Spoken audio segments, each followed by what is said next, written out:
the Intelligent Thinking AI Summit, the state of AI. We are so glad that you could join us today. I'm Tiffany Nielsen, and joining me, we have tech industry advisor, thought leader, and executive analyst and founder of Next Curve, Leonard Lee. How are you today, Leonard? Good, doing well. How are you? Fantastic. And we also have Pete Bernard, an independent leader in Edge AI and executive director of the TinyML Foundation. How are you today, Pete? Yes, doing good, doing good. Looking forward to it. Great. And we also have the CEO and founder of IoT Marketing, and IoT Marketing is the one producing today's summit. That's Johannes Beekman. How are you today, Johannes? I'm doing great, Tiffany. How are you? Amazing. And this is only the beginning of a full day of powerful sessions on what you should be aware and mindful of when incorporating AI into your organization. Featuring 18 incredible speakers, the event will explore how AI is used across many industries and dive into the trends, technologies, and tools driving the AI revolution and digital transformation. Our team at IoT Marketing and Industry Insights webinars would like to send a big thank you to all of our sponsors, including Knowledge Reactor, VideoBot, Optimally, Memfault, and all of our amazing speakers, as well as our media partners, IoT for All, AI Time Journal, IoT Insights, Coruzant Technologies, Enterprise Security Magazine, and DrivePly. And if you're watching the live stream on our website, Vimeo, or on social media, we're so glad that you're joining us. But it's not too late to also join us for the in the event platform where you can connect with our speakers and fellow attendees via DMs or in networking rooms. You can explore our virtual expo hall and participate in the live chat and polls. And if you still need to register for the full experience with access to all of the sessions and networking opportunities, or want to learn more about the events and services offered by IoT Marketing, visit iotmktg.com. And for everyone watching in platform, drop us a message. Let us know where you're watching from, what you'd like to learn today, and what questions you have for our incredible speakers. And as we get started, the internet has been buzzing with news about your new AI PC, Leonard. So tell us about your AI PC experience and what other interesting hardware you've seen in all your travels. Well, yeah, lots happened in the last 3 months. Yeah, you're right. I do have an AI PC, but actually, I'm going to correct you. I have a Copilot Plus PC, which is the Yoga Slim 7X. That's the laptop that I've been using to kick the tires on, Microsoft's Copilot Plus PC, and yeah, it's been interesting. It's been an interesting ride, and of course, the big news is Qualcomm's Snapdragon X series that is powering this first generation of those laptops, and it's been interesting so far. At the moment, I'm really appreciating the battery life. It's definitely made a big change from prior generations, and as far as the AI stuff, still trying to figure out how to embed it into my workflows and my life in general. So, anyways, it's going to be an interesting adventure. That's just starting. Thanks, Leonard. I can't wait to hear what else your AI PC, or the correct term as you said, but the Yeah, AI. yeah. Well, we might talk about it later. So, Co-pilot. yeah, Okay. We also have a co-pilot session later on. So, yeah. Okay, cool. and Johannes, artificial intelligence is the process of building intelligent machines from vast volumes of data. Systems learn from past learning experiences and perform human-like tasks. AI uses complex algorithms and methods to build machines that can make decisions on their own. For anyone that's a novice, we like to explain things a little bit. So, machine learning and deep learning forms the core of AI, and there are also different types of AI, such as narrow AI, Gen AI, and superintelligent AI. Johannes, can you share some of your knowledge with the audience on some more of the important terminology to know about AI? Of course, Tiffany. So let's start with machine learning, or ML is a common term. Machine learning is a subset of AI that focuses on developing algorithms that allow computers to learn from and make predictions based on training data. It doesn't require explicit programming, as we've always done so far, and it enables systems to improve over time. So the program learns over time. Next, and it's great to have Pete in this panel. We have TinyML, or Tiny Machine Learning, which involves running machine learning algorithms, so ML algorithms, on low power and resource constrained edge devices. Now, this allows AI applications to run locally on devices without the need for constant internet connectivity, leading to faster processing times and enhanced privacy. Now, TinyML is pivotal in applications like wearables, that's where you find them, smart home devices, and industrial IoT, where real-time data processing is crucial. Next on this short list, I should say, is AIoT, which is artificial intelligence of things, which is AI deployed on IoT devices. Now, this combination enhances IoT devices with the ability to learn, reason, and make decisions autonomously. AIoT is transforming industries by enabling smarter automation, predictive maintenance, and more efficient operations.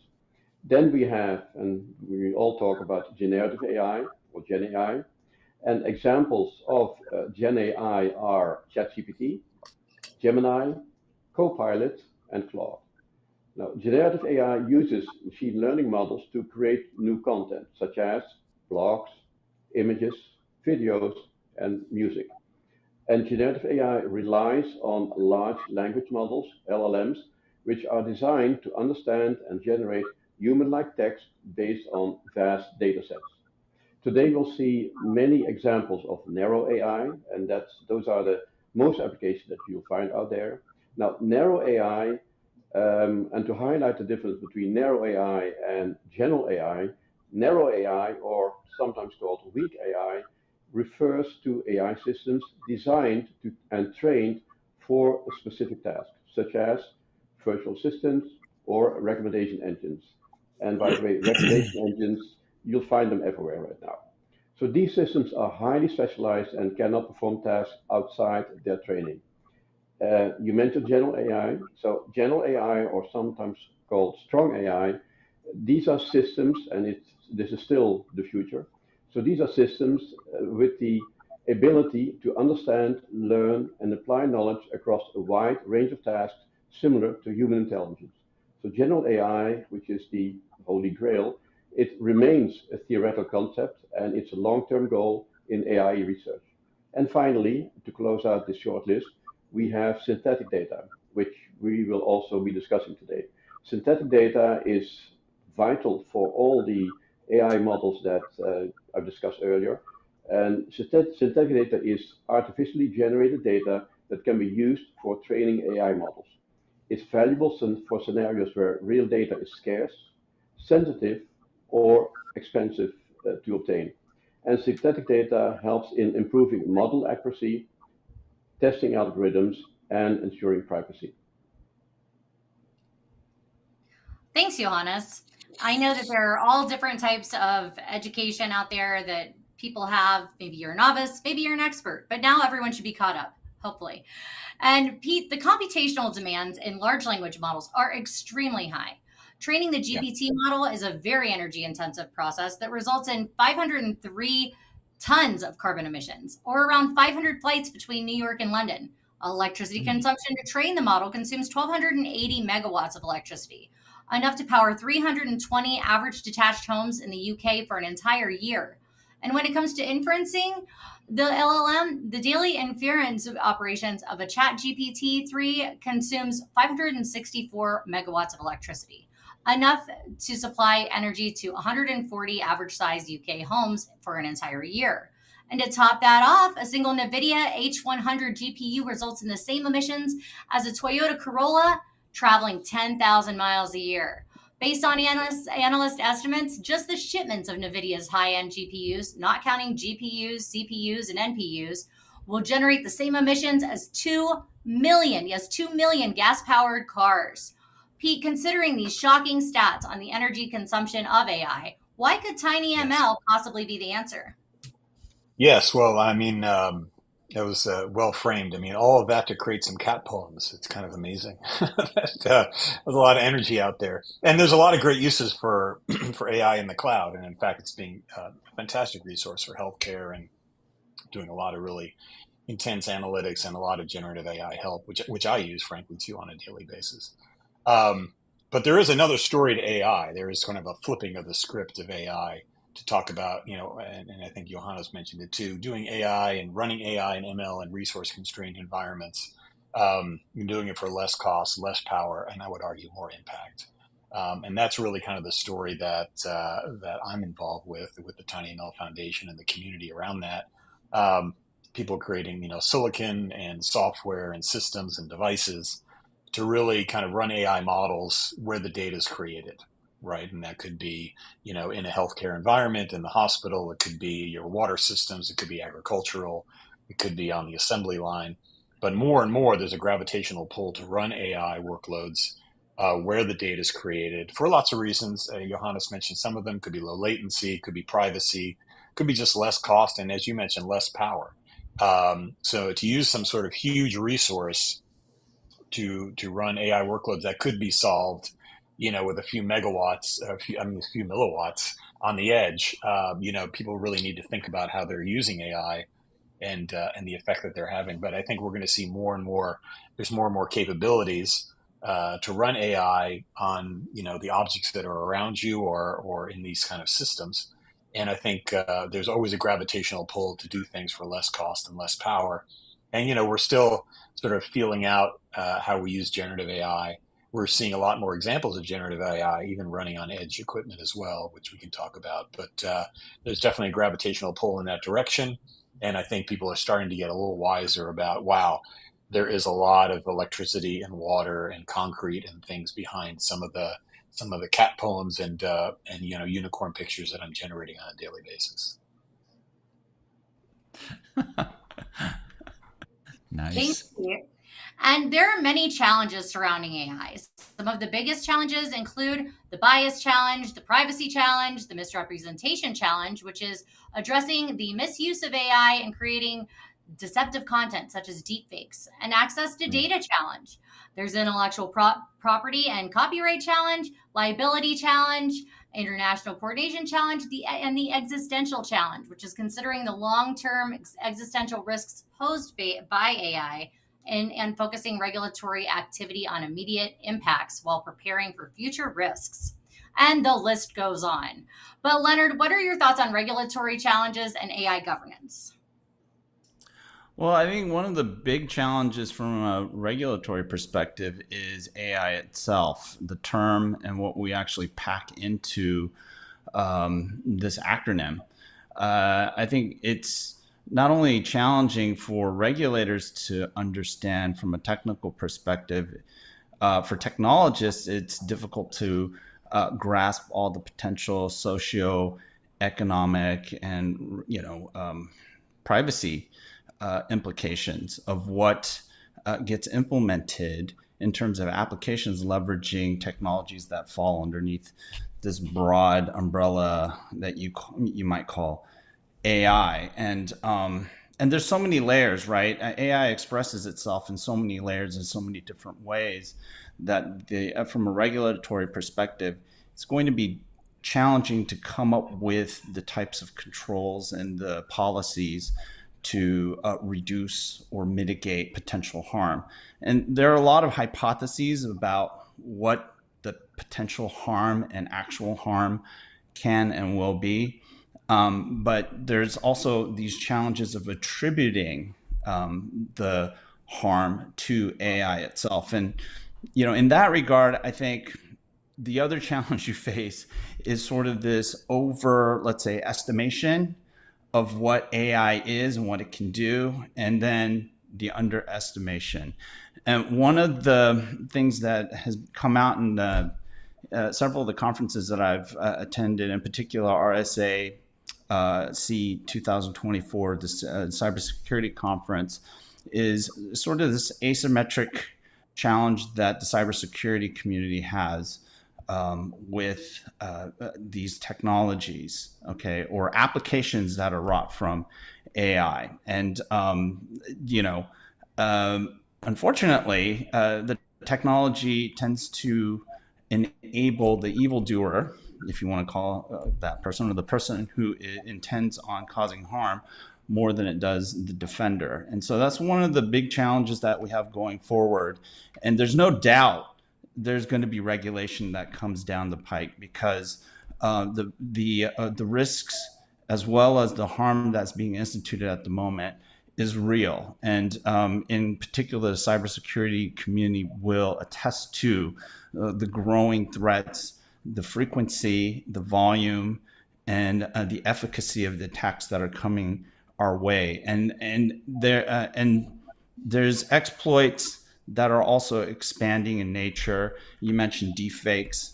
A lot of the social engineering and related attacks, those are growing, and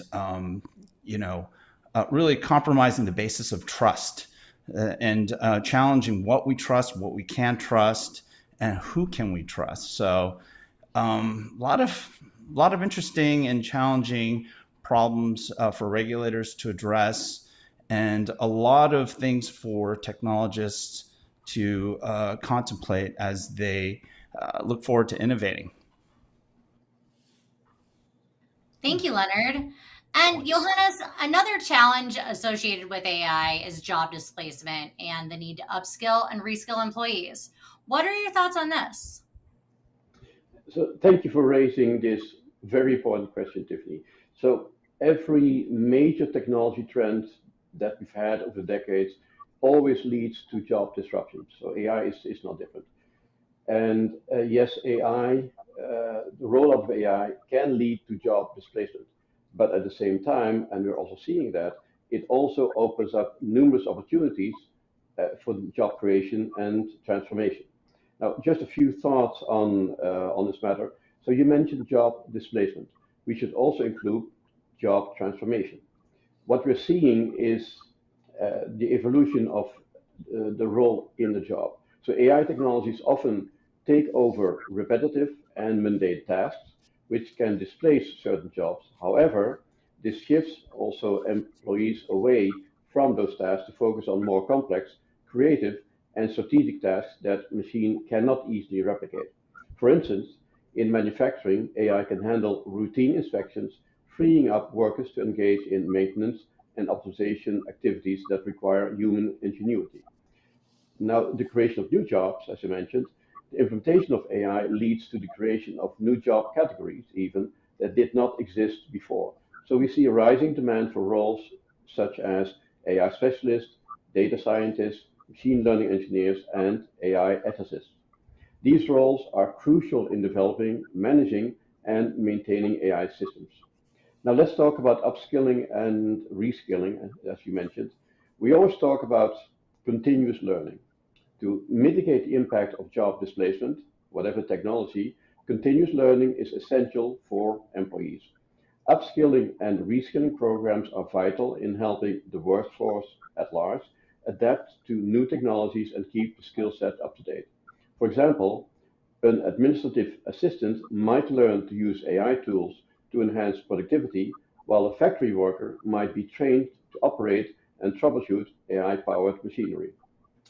Now, all this is not just the responsibility of the employee. It cannot be just the employee who is responsible for upskilling and reskilling.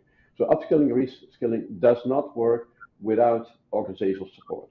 Organizations play a critical role in this transition, and companies should invest in training programs to equip their employees with the necessary skills.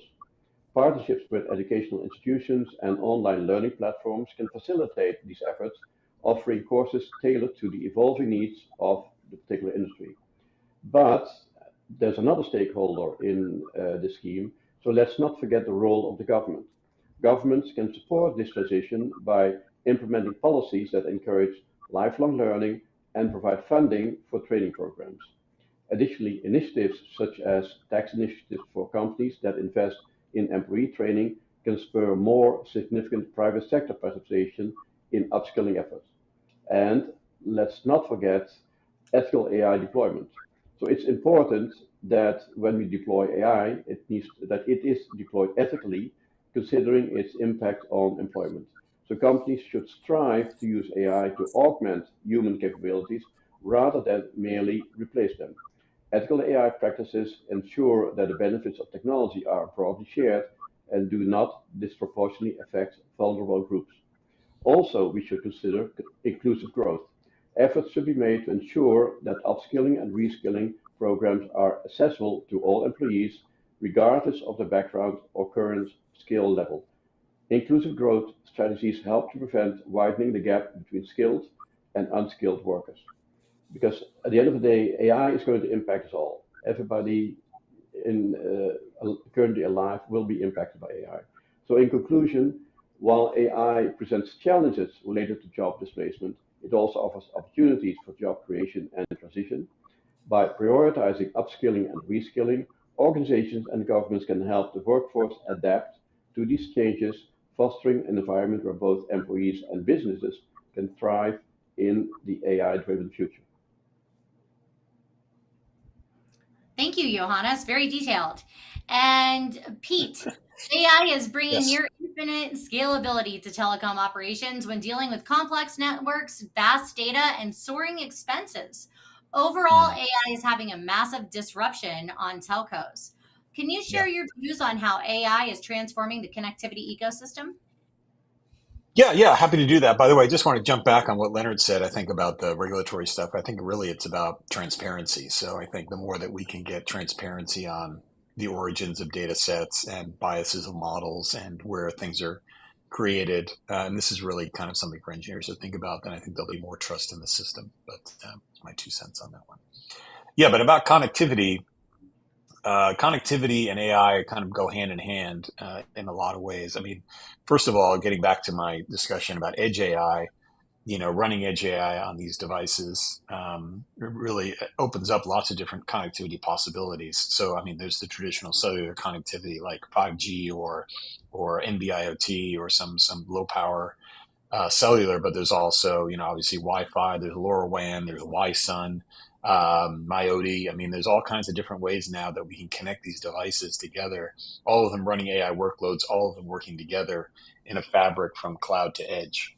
And so I think the fact that we're going to have a more distributed AI ecosystem from cloud to edge using edge AI and TinyML is actually going to drive a lot of innovation in connectivity and how people connect things and manage things, deploy things, update things, et cetera, all the whole ops part of it.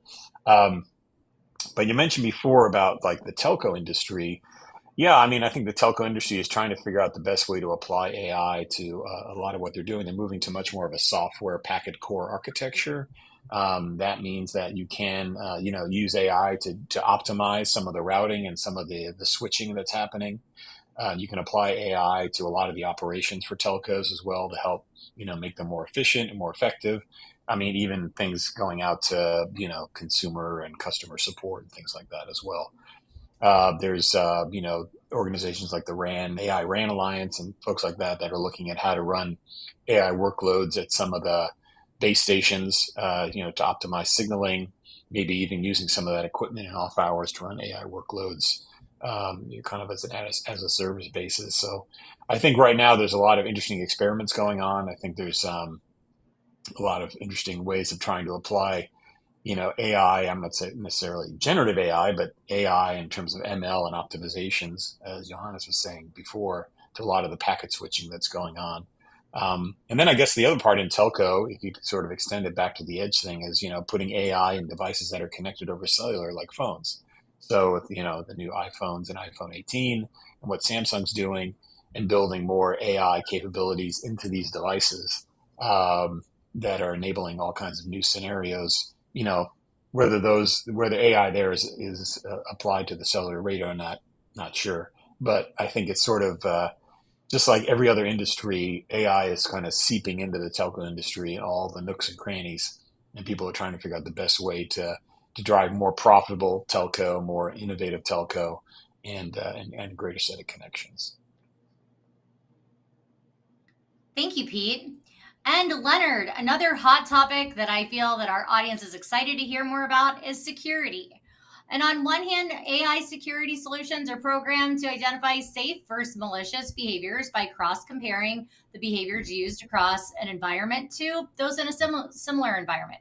And on the other hand, AI software makes it easy for hackers to identify loopholes in a company's security with hardly any effort. So, Leonard, what security challenges is AI assisting with solving, and what risks is AI enabling? Yeah, that's a good question. I alluded to some of this earlier, actually very lightly, but I think I stumbled on, or at least brought up a core tenet of the asymmetry of things. And so, as we look at how the cybersecurity ecosystem or industry has been leveraging AI, it has been for quite some time. I mean, they use it in anomaly detection to determine anomalous behaviors in the network. They've used it for analytics, root cause analysis, and so a lot of operational functions they've enabled with AI. And it's one of the things that I think a lot of the ISVs and vendors in the space really emphasize that, hey, look, we have been using AI for quite some time. And in terms of like generative AI, which is, it's weird. People these days now tend to refer to AI as generative AI. That's what they're responding to. That's really what they're getting excited about, right? But a lot of the tech communities that I engage with and industries that I engage with, the folks in these communities like to remind me that they've been working with AI for a long time, right?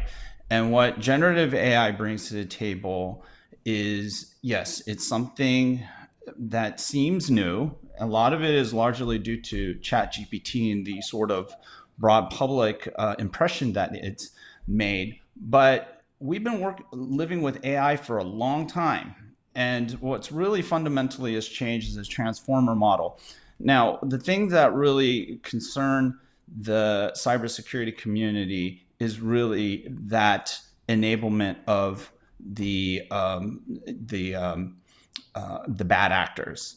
Okay, and that they only have to get one, they only have to get it right 1% of the time, and the practitioner, the defender, needs to get it right 100% of the time. And this is that asymmetry that I was talking about before that really troubles the cybersecurity community. And right now, the jury is out how generative AI can actually help the good guys. What is quite clear is that it has very high potential to enable the bad guys. And that's the big challenge we're looking forward to in this AI era, if you want, let's call it generative AI era, and be a little bit more specific about what we're reacting to. But really, the foundation of our defense is going to be this huge investment that the industries, the cybersecurity industry has already made into machine learning and these, let's call it AI that works and has been proven to work because of a lot of the hard work that data scientists and engineers have put into making these solutions, cybersecurity, enterprise, industrial grade, right? And I think that's an important point. And at the moment, a lot of the generative AI tools, they haven't been proven to be industrial grade or enterprise or carrier or any kind of grade at the moment. So that's another big area of improvement that we will need to see from the generative AI perspective, before we can really talk about having a material impact on the defense against generative AI enabled bad actors. Thank you, Leonard. And Johannes, tokens are the building blocks that models like ChatGPT, Gemini, Meta AI, and Claude use to process and generate language. Johannes, can you tell us more about tokens and how they're used in various AI models? Sure, Tiffany, but let me add to what Leonard just said. And yes, he's absolutely right. So we've been using AI for a long time already. And actually, in the semiconductor industry, has been pushing chipsets into the edge that are using AI. And we never talk about it, but AI is much broader in use than what we normally talk about. So getting back to your question, and now I'm jumping back to GenAI again. So yeah, tokens. Tokens are a fundamental concept in natural learning processing and AI models. So to put it in simple terms, the AI models, like the GenAI models, think in terms of tokens. So let me explain that with a few more details. So what are tokens? In the AI models, they use tokens as the smallest units of text that an AI model can process. In the context of NLP, a token can be a word, a subword, or even a character, depending on the specific model and its tokenization strategy. For example, in a simple tokenization process, the sentence AI is transforming industries might be split into the following tokens: AI is transforming industries. More advanced models might break words into subwords or characters to handle rare words or different languages more effectively. And for instance, the word transforming might be split into trans and forming. So how are tokens used in AI models? Before an AI model can process text, the text needs to be tokenized. Tokenization is a process converting all these words and characters into a sequence of tokens. This step is crucial because AI models operate on these token sequences rather than on the raw text. Once the sequence is tokenized, each token is converted into a numerical representation, often called embedding. Now, these embedding capture the semantic meaning of words in a high dimensional space. So models like GPT, Generative Pre-trained Transformer, and BERT, bidirectional encoder representations from transformers, use embeddings to understand the context and relationship between the tokens. Then AI models process the sequence of tokens to perform various tasks. For example, in language generation tasks, models like ChatGPT and Claude use the input token sequence to predict the next token or the next token series and generate coherent text. In language understanding tasks, models like BERT analyze the token sequences to perform tasks like sentiment analysis or question answering. Then transformers, because transformers is really what got us to where the chatbots are right now. Uh, Transformers are the backbone of many of the modern AI models. They use attention mechanisms that the team from Google came up with in 2014 to weigh the importance of different tokens in a sequence.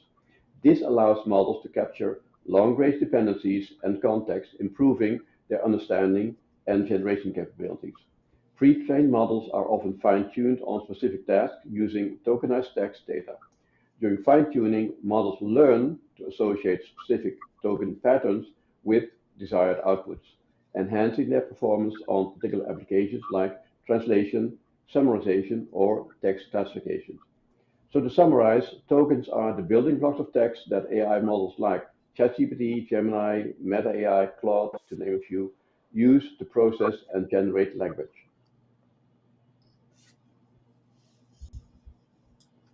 Thanks, Johannes. And that does make sense because now I know exactly how AI is finishing my sentences. Before it was a mystery. Now you've put it all out there. Thanks so much. And Pete, multimodality is emerging as a prominent AI trend, and it can now combine Mm. numeric data, text, images, and video to achieve more accurate and enhanced outcomes, paving the way for more comprehensive experiences. Just as organizations use multiple clouds and databases, there's an AI model for every purpose. And that leads to multiple AI models being used simultaneously. However, there are concerns to this approach, especially from IT managers who are worried about capacity and cost. And the average number of distinct AI models currently operational stands at 158 and will rise to 176 AI models by the next year, according to a survey by S&P Global Market Intelligence.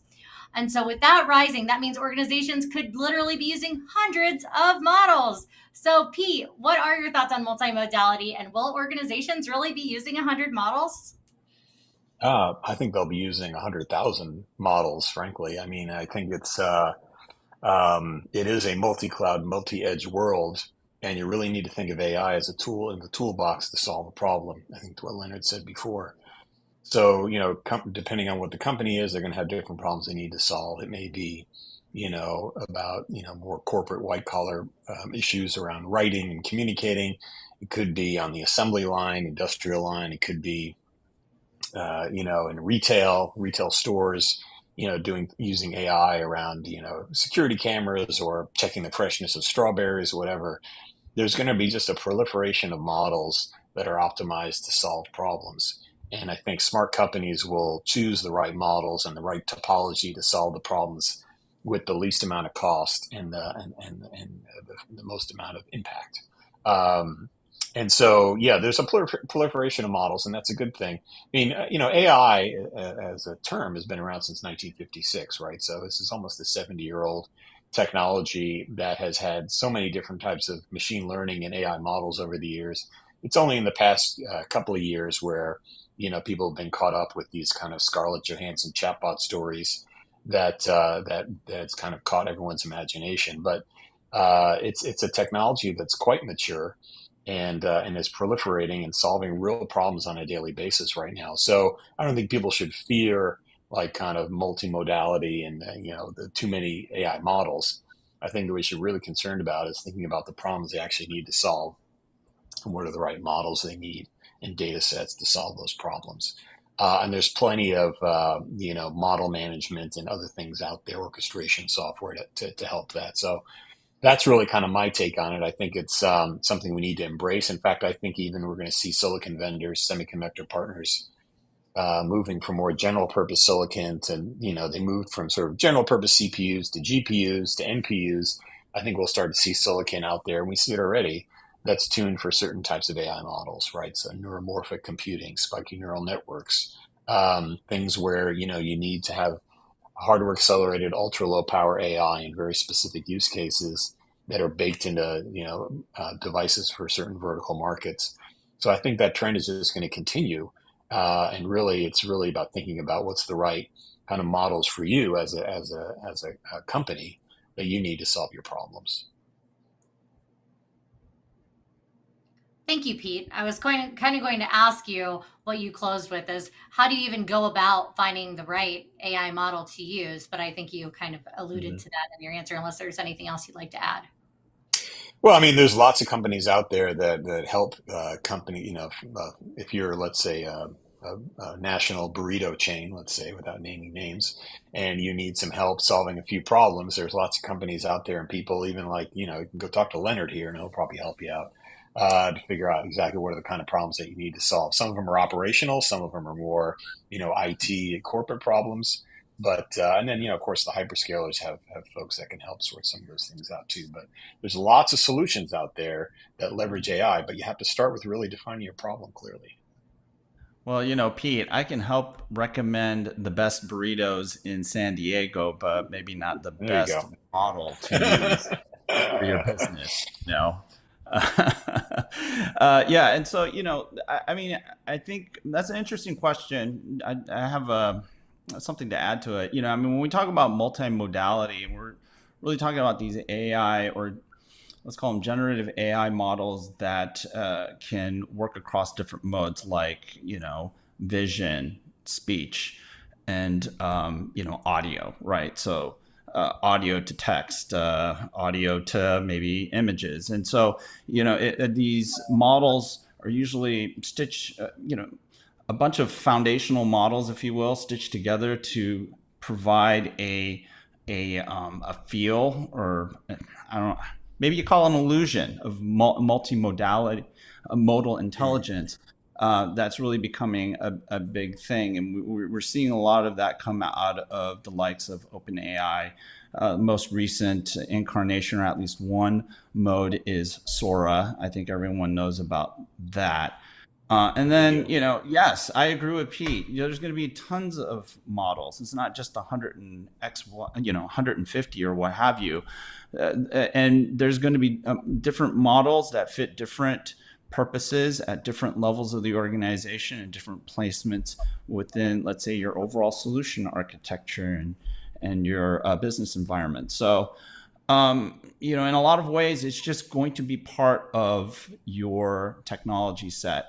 And it'll probably be quite invisible, as it's been pretty invisible seamlessly integrated into our smartphones. That's probably what we're going to see in our businesses as well. But yeah, nothing to get worried about. It's just one of the things that we've learned with AI also, in addition to all the great stuff that it can do, is also how hard it is. And that's grossly underestimated by almost everyone. This stuff is not easy, especially to get to good AI. Bad AI or mediocre AI, very easy.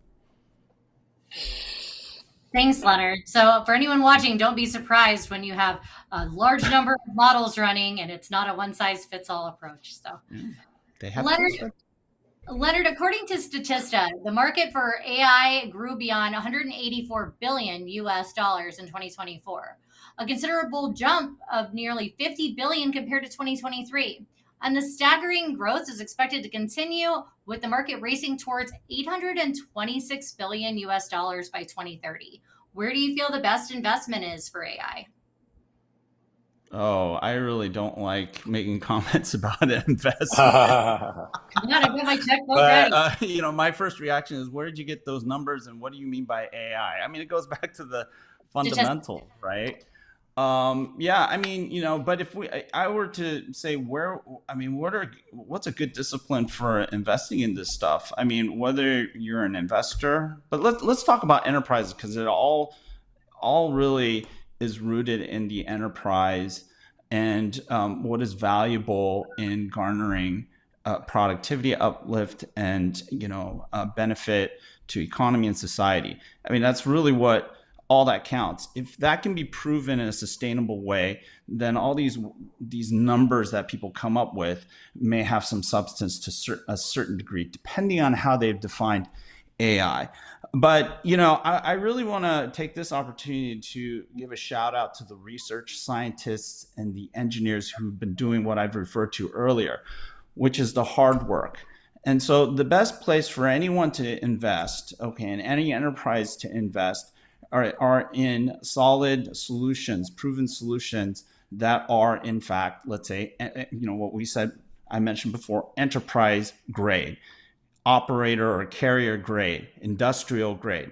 These are the things that are sustainable and are proven to be viable implementations of whatever variety of AI that we're talking about here, whether it's ML or generative AI or blah, blah, blah, right? And I think that's an important discipline to have, because not only does that provide these engineers, these scientists and researchers who are focused on those technologies, those applications that are going to move the ball, it gives them not only credibility but support. Those are the important areas of investment. And I think the things that are probably not as great are all the hypothetical things, right? And those are usually the ones that promise some sort of exponential revolution XYZ. Those are the things that typically never have never, number one, deliver the promise, but oftentimes distract from the hard stuff that needs to be solved, the hard solutions that need to be number one, pursued and resolved, that advance society and economy and industry. And so, I'll take that opportunity to address your question by answering in that regard. And I'll leave it to investors and whoever to make their own decision as to where they place their money. I certainly don't want to fuel any speculation, but I do want to emphasize a solid foundation for supporting AI as a area of research, as an area of innovation that will garner, good. Thanks, Leonard. So I guess you have to do your own research if you're some kind of investor that's just looking to put money into some stock, you're going to have to study up, whether it's software, hardware. But Leonard will not by the tell. way, I was going to say, if you want to invest time, you do want to, learn about a wide range of AI types and ML Yeah. types and different clouds and different edges. So for those that are not necessarily investing money, but investing their time, it's a great opportunity to get educated out. So many great platforms out there with great courses to give yourself a good base education across a wide variety of disciplines. So I Yeah. love that. Nice. Okay, Johannes, they're forecasted. Here we go with the numbers again, Leonard. They were forecast for there to be over 50 billion IoT devices by 2020. Yet in 2024, there are only an estimated 17 billion. And you can check your sources. I'm not out there counting all 17 billion of them, so I'm not really sure. sounds like a lot, 17 billion, by the way. Well, I'm relying on the facts that are presented to me online. So Depends on what you mean by IoT. companies such as True. Google and IBM are retiring their IoT solutions, and Cisco has estimated that 3/4 of their IoT projects have failed. So while IoT may have fallen short of some of these predictions, do you feel adding AI for AIoT is going to propel the number of connected devices, Johannes? Yes, it will, Tiffany. And thank you for the question. It's absolutely true that IoT, despite the early promise, has not reached the projected adoption rates. Several factors have contributed to this, including, of course, the technological challenges. It's hard, scalability issues, and the high failure rates of IoT projects. And we've talked about that over the years. So we can expect that the integration of AI with IoT, so AIoT, offers a way out and potentially can propel the number of connected devices and realize the full potential of IoT. So, what is the promise of AIoT? We're talking about enhanced decision making. AI brings advanced data analytics and decision making capabilities to IoT devices. Um, and by processing vast amounts of data generated by IoT sensors in real time, AI can provide actionable insights and predictive analytics. So this can improve operational efficiency, reduce downtime, optimize resource utilization in various sectors such as manufacturing, healthcare, and smart cities. Then IoT enables higher levels of automation by allowing IoT devices to learn from data and make autonomous decisions. That's where we're heading with the edge, and that's where we're heading with IoT. So, for instance, in industrial settings, AI-powered IoT devices can predict equipment failures before they occur and trigger maintenance protocols automatically, thereby reducing downtime and maintenance costs. And then, of course, that's another promise, enhance user experience. So integrating AI with IoT can significantly enhance user experiences. For example, smart home devices can learn from user behavior and preferences, providing more personalized and intuitive interactions. So this added intelligence makes IoT devices more appealing and valuable to consumers and businesses alike. And then, of course, AI can help it address some issues of scalability issues that have hindered the adoption, optimizing processing and communication protocols. Also, AI can make IoT networks more efficient, capable of handling larger volumes of device and data, which is crucial for expanding the applications. Now, talking about project failures, one of the key reasons for the high rate of IoT projects that failed was the lack of integration and interoperability among different systems. This is where AI can really shine and can facilitate better integration and management of IoT ecosystems, ensuring that devices from different manufacturers can work together seamlessly. So, additionally, AI can help identify potential project pitfalls early, improving the success rate. So, while AI alone has not lived up to its initial expectations, integration of AI into IoT holds significant promise. Thank you, Johannes. And we have a great download available from Knowledge Reactor. It's what makes AIoT special, the V's of AIoT, not just 5 V's, but many more. So you'll want to get that download, and we'll be making it available in platform and in the chat. So be sure to download that. And we also have a follow-up session from Dr. Scott Gerard about that very topic. So stay tuned for that. Awesome. And Pete, artificial intelligence and robotics are two separate fields of technology and engineering, similar to AI and IoT. And however, when combined, you get an artificially intelligent robot.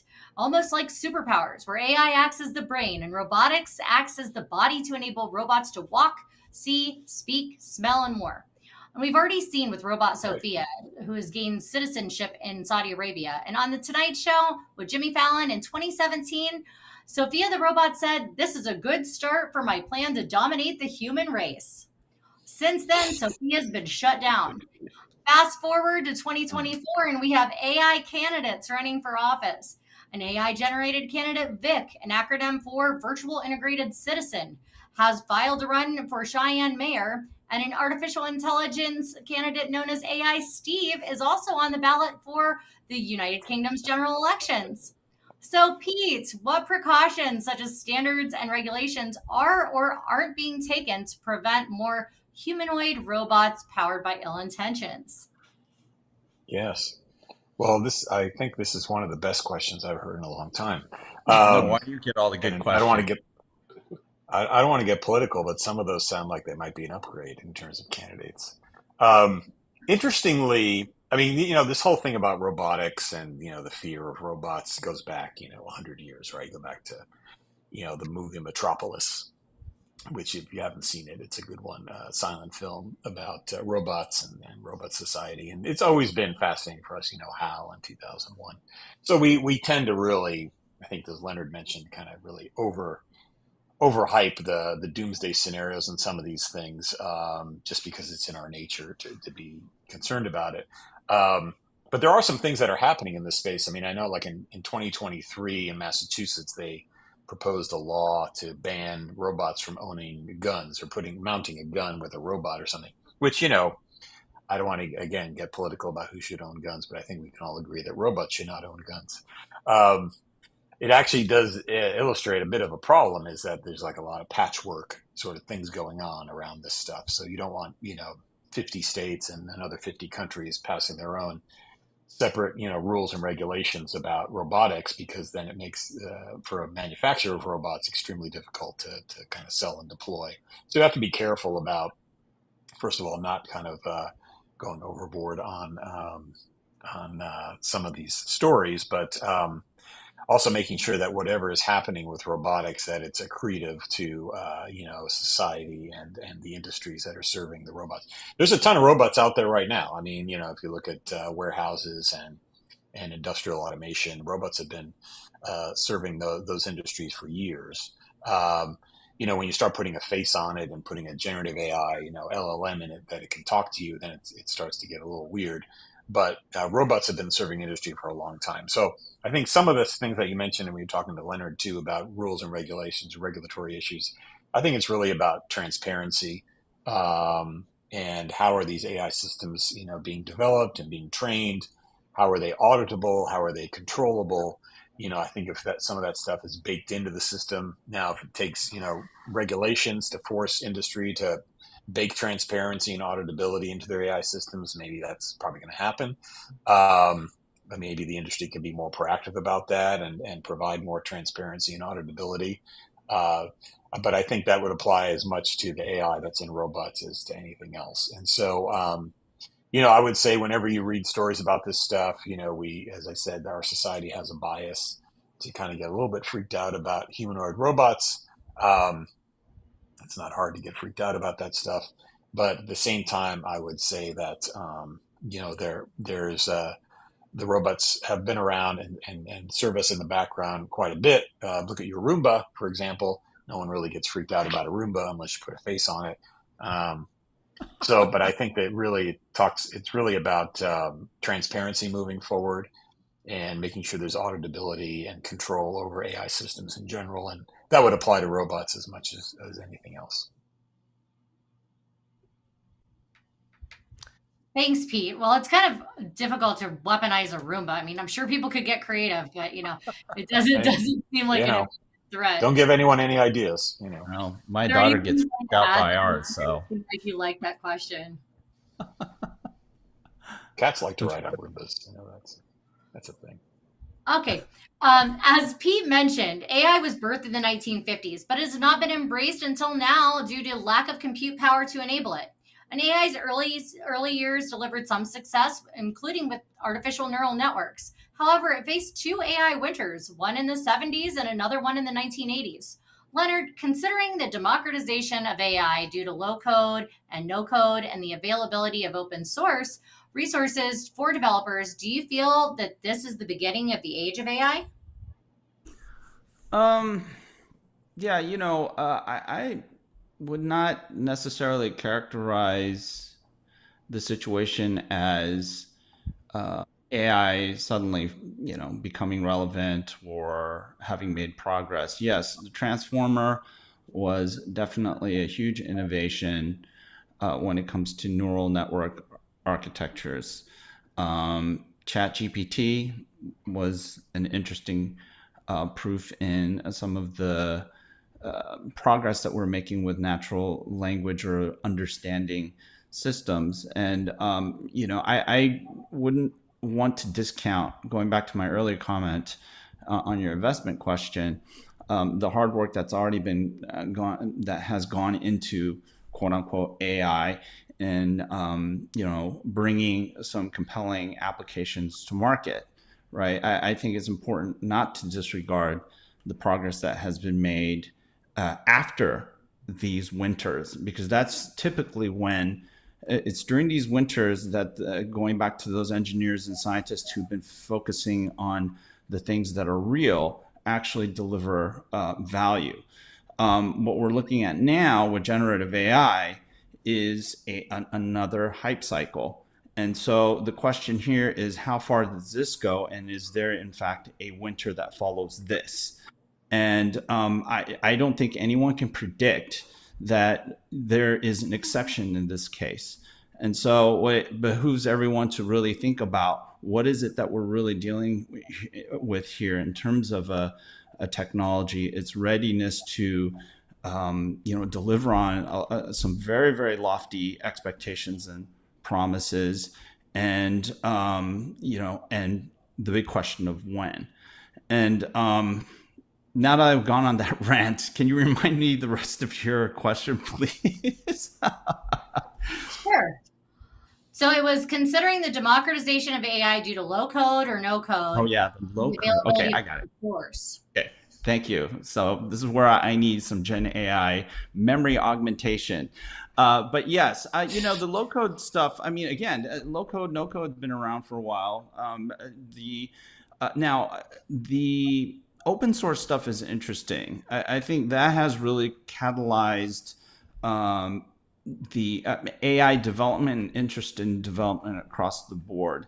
And obviously, these revolutions in compute, right, in particular in AI supercomputing, have enabled us to realize some pretty powerful, novel models in the form of these LLMs and diffusion models that do all this wonderful stuff that we see on social these days.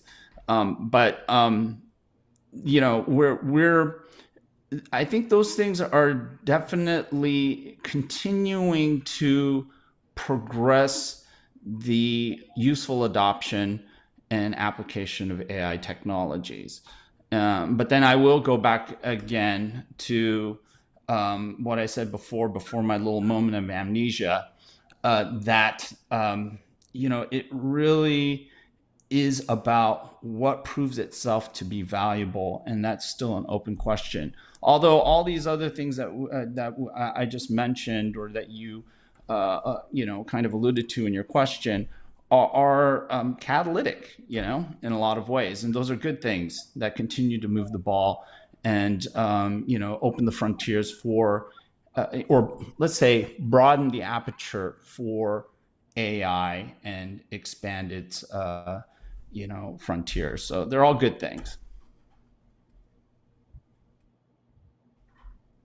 Thanks, Leonard. I think it's also a lot of the other advanced technologies that are really going to propel AI forward, because you've got drones that need it, you've got IoT that needs it, you've got robotics that need it, and that's just a few. So we'll leave it at that.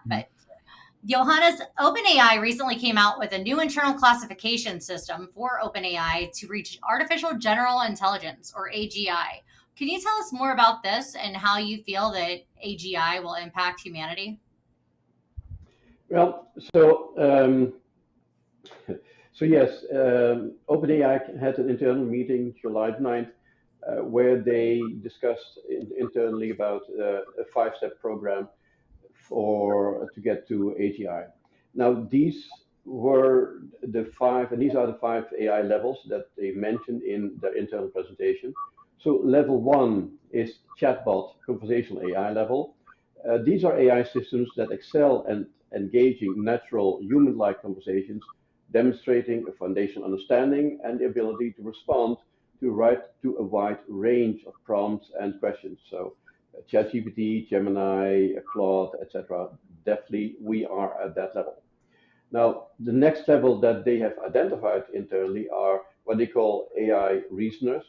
So these are AI systems that solve complex problems with the proficiency of human experts. These systems are expected to perform problem-solving tasks at a person with a PhD level education without access to external resources. And the CTO of OpenAI, Mira, mentioned about a month ago in a talk that she expected that ChatGPT would be at PhD level sometime end of next year, likely.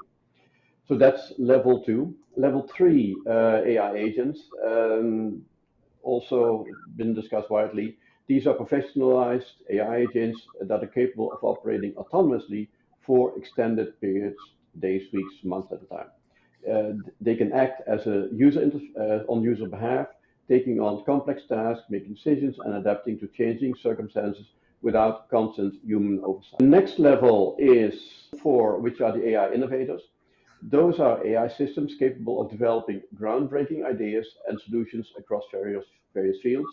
And then ultimately, level five is what they termed AI organizations. This is an AI level that functions as where an AI functions as an entire entity, possessing strategic thinking, operational efficiency, and adaptability to manage complex systems in a competitive environment and achieve operational goals.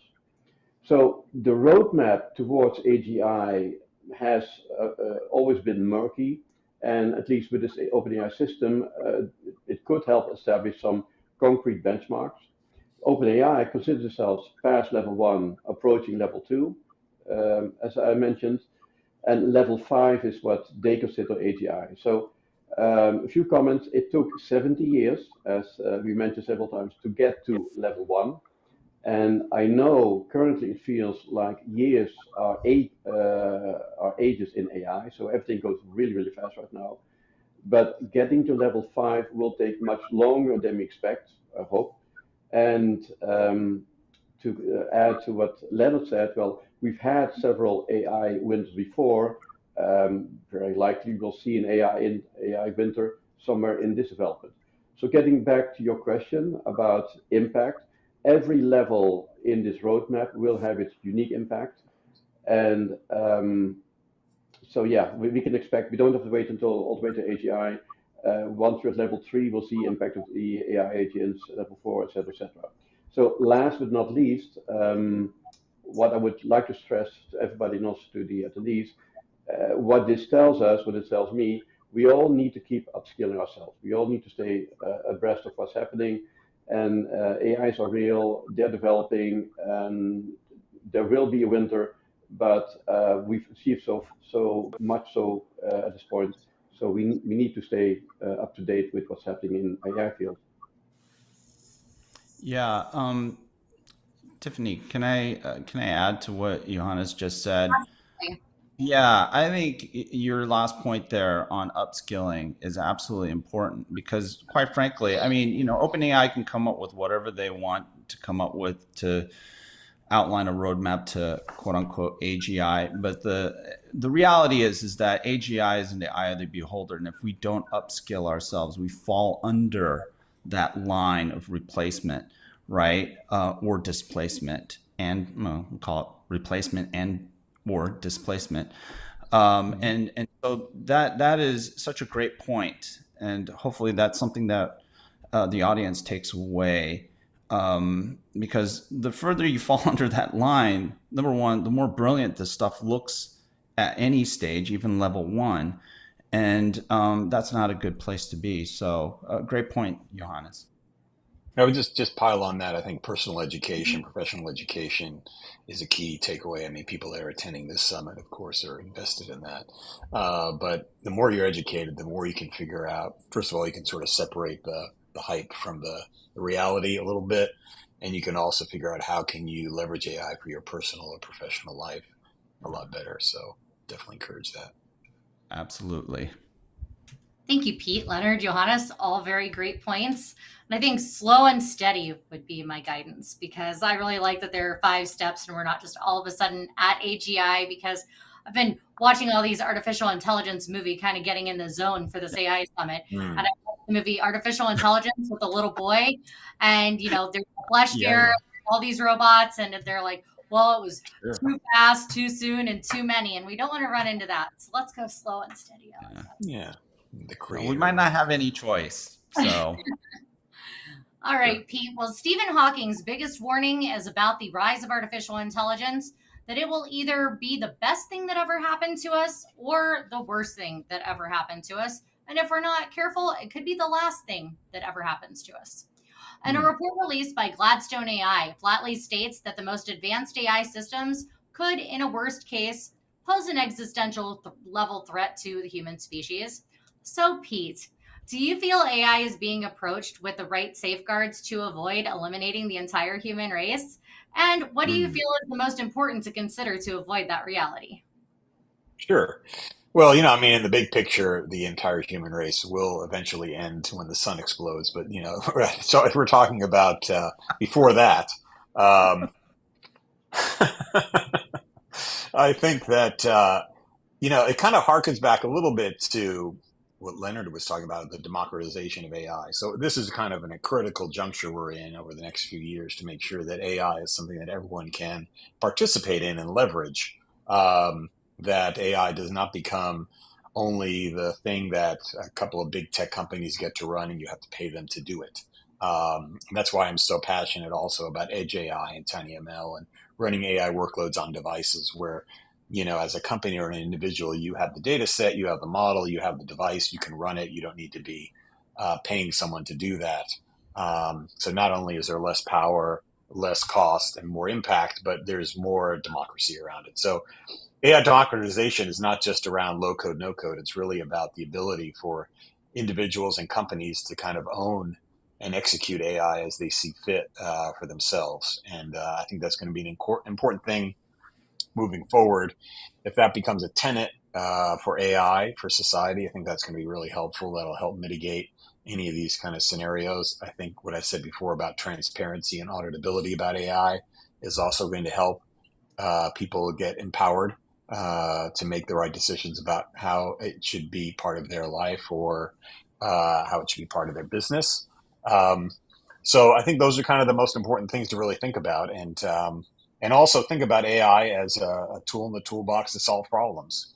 And so, there is a lot of kind of doomsday hype around AI, but I like to say, flip the script and think about where AI can really have a meaningful impact in your business, your community. We see examples in, countries where they're working on incredible agriculture projects, water reclamation projects, energy harvesting, more advanced healthcare and diagnostics. And so this is really where I think AI is going to have the most impact. I think a lot of this other stuff, it's entertaining, it's interesting, but we shouldn't sort of, lose sight of the real impact of AI, which is happening today, and can happen. And as a student, you can go out there and buy a kit from Arduino for $100 and start doing AI. So it's incredible. And we have over 100,000 students taking TinyML classes around the world right now, getting educated. So that's kind of where I'm at, is like, I think the best defense against total annihilation of the human race is, get educated, get transparent, and think about how AI can really have an impact, positive impact in your life. I love it, Pete. And you can hear more from Pete later in the summit when he does a flipping the script session. So be sure to tune in for that. And you can still get your ticket for the full day of events, of sessions on our event platform.